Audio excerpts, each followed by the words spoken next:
तो रालोमो के राष्ट्रीय अध्यक्ष और राज्यसभा सांसद उपेंद्र कुशवाहा ने इशारों में भाजपा को कड़ी चेतावनी और नसीहत दी है कि दूध से जब मुंह जलता है तो लोग छाछ भी फूंक फूंक कर पीते हैं।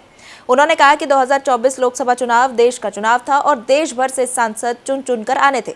उन्होंने कहा कि बिहार के कुछ क्षेत्र से एनडीए चुनाव नहीं भी जीती, लेकिन देश का चुनाव था, सभी जगह से एमपी जीतकर आए और एनडीए की केंद्र में सरकार बनी।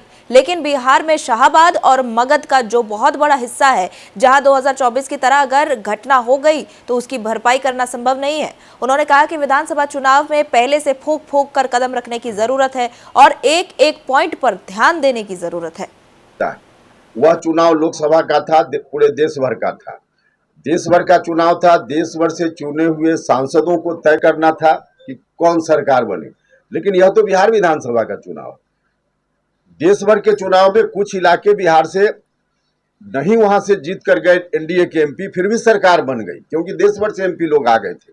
लेकिन बिहार में शाहाबाद और मगध का कुछ इलाका जो बहुत बड़ा हिस्सा है, बहुत बड़ी संख्या है वहाँ विधानसभा क्षेत्रों की, वहाँ अगर फिर ऐसी कुछ घटना हो गई तो उसका नुकसान इतना हो जाएगा जिसकी भरपाई अब चुनाव के बाद हम लोग क्या कर पाएंगे। तो पहले से फूंक फूंक कर कदम रखने की जरूरत है और एक एक पॉइंट पर ध्यान देने की जरूरत है। विपक्ष भी हर तरह से चौकस है, हमारी एक भूल का लाभ लेने के लिए पहले से तैयार बैठा हुआ है।